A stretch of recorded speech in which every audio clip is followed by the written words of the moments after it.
Hello everyone, it's Marisa. Today's video is about something that's probably only relevant for high school students, AP tests. AP, or Advanced Placement Tests, are administered through College Board, and they usually are supplemented with a class that you can sign up and take, and then at the end of the year you take this test and then you get credit for college. As I should say, you can get credit for college. It's kind of complicated of what universities accept the AP credit and for what classes they do, and if it really helps you like get ahead or help with your major. So I wanted to make a video that kind of explained that process for primarily American students who are taking these tests and signing up for these classes, because I really could have used some advice going into that, because I do have some regrets on what I picked out, what I decided to take on for my high school experience with these tests. So I'm about to be a sophomore in college actually, but I was kind of reflecting on this and I thought it'd be a really beneficial video because I actually took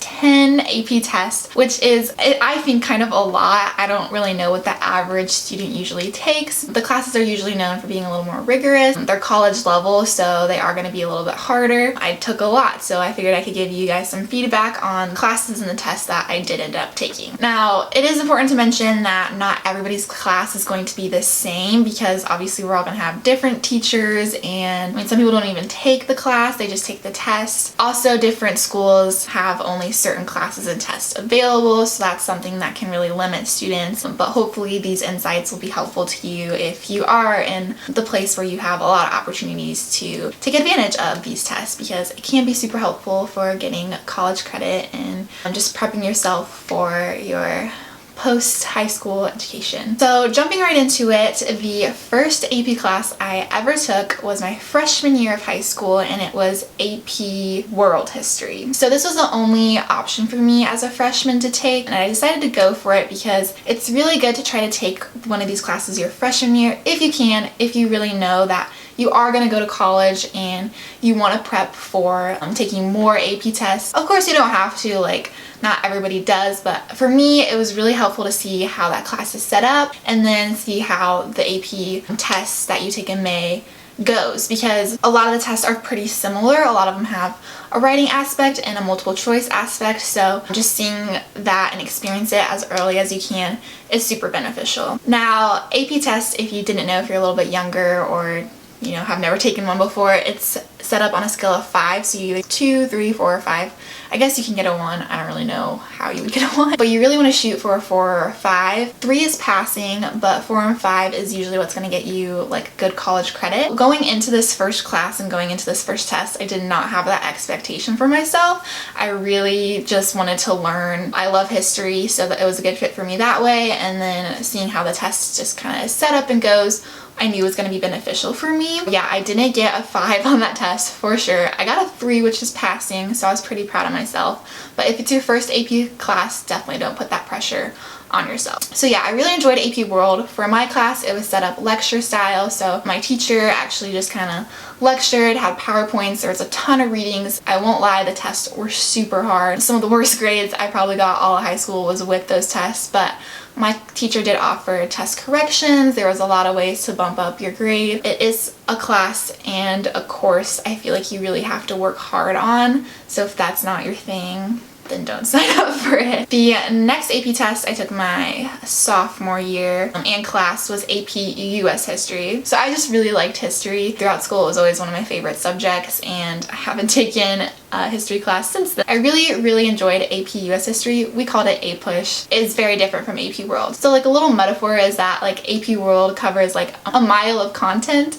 but only an inch thick, and then AP US History is an inch thick but a mile long, if that makes sense. My teacher told us that before we signed up. Basically, it just means in AP US History you're learning more in depth about different things like the American Revolution and the Civil War, but in AP World you learn about all these different cultures. It's very eye-opening because I didn't know anything about like different cultures that are like more prevalent in the Middle East and all of that context. So they're very different history classes, but both have like a DBQ, so like a writing portion where you like see a cartoon or read an article and have to like analyze it and compare and contrast. I don't really remember everything, but I will link the College Board AP test link where you can read like the descriptions, and there's even practice tests on there, which I totally recommend looking at before taking the test. That'll be linked below, but yeah, that can give you an idea of what they're like. Also, it's important to note that they're constantly changing these classes and the test as well to be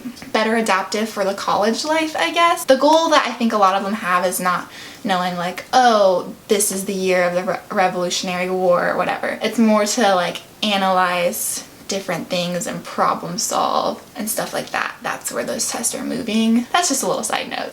My junior year, I took 4 AP classes. It was absolutely awful, but I totally got through them. Probably my hardest academic year. I took AP Psych, which was tough because it was only a 1 semester class, and I took it first semester, and then the tests are always in May, so that was tough, like studying for it without being in the class. Then I took AP Environmental Science, which was one of my favorite courses ever. It really changed my life, changes like my decision making like that I make every day, because it's about, you know, the environment and how we're impacting it and what we can do better. I totally recommend that class. It is very hard. I am not a chemistry person or a, what's the other class? Physics. I am not a physics person, so I took AP Environmental. We called it APES. So yeah, APES was very hard, but very rewarding. I didn't do as well on the test as I wish I had, but you know, it was really hard. It was really hard. Next, I took AP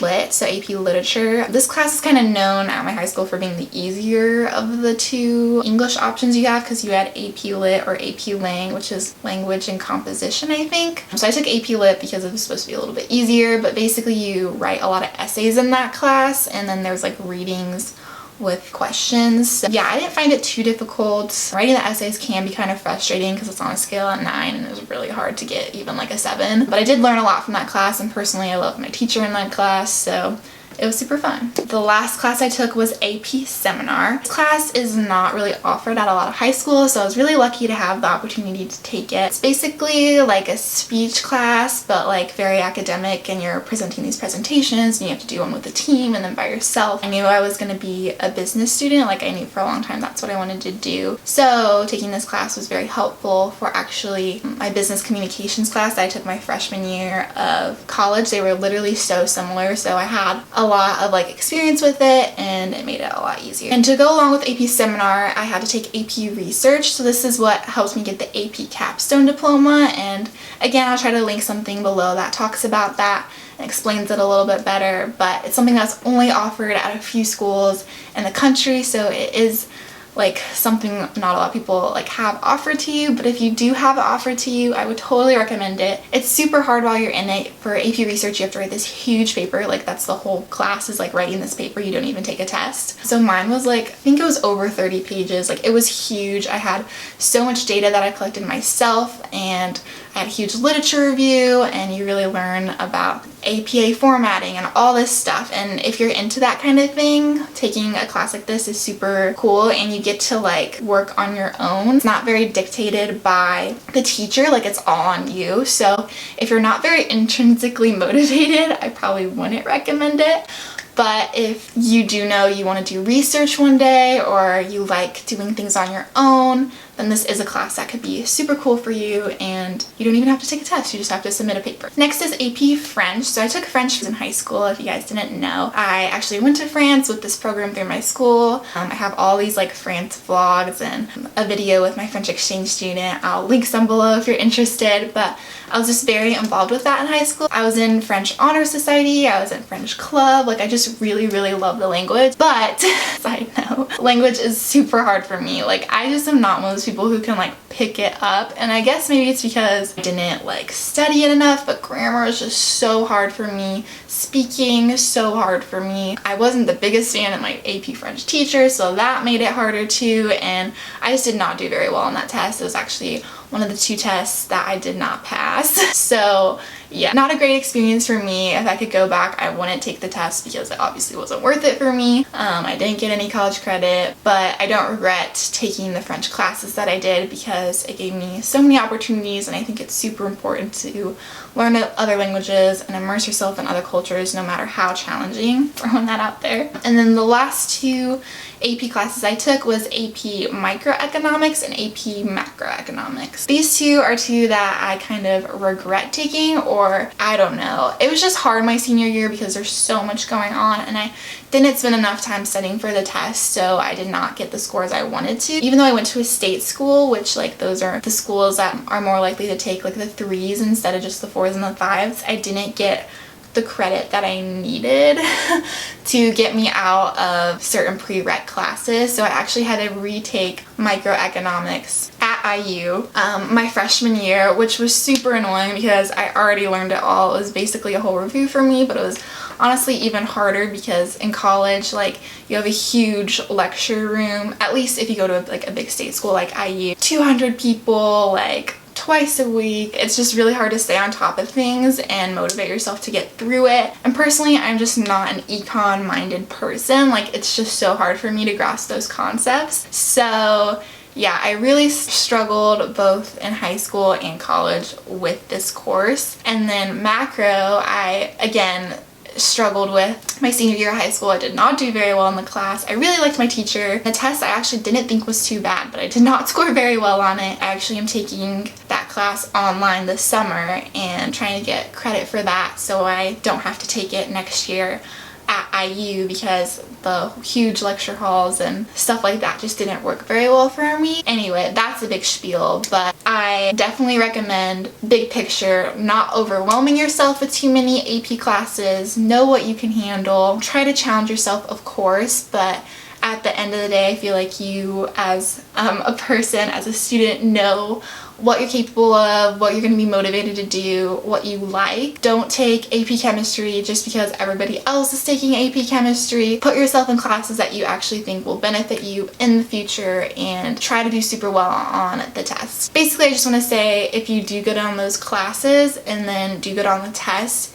it can really benefit you in the long run because you can get out of different college courses, and you only get out of them if you get a 4 or a 5 for the most part, even if you're going to like a state school, because I had the impression that like, oh yeah, Harvard of course isn't gonna take a 3 on AP Psych, but they probably don't even take a 4 or a 5 even, like you have to take it there or something. Just keep that in mind. That is basically all I have to say about those. I really hope this video helps somebody. Comment below if you're a high school student or even like a junior high student or something. I'm planning to take these classes and then, you know, the test in the future. But yeah, I'll see you guys in my next video and hope you have a great rest of the day.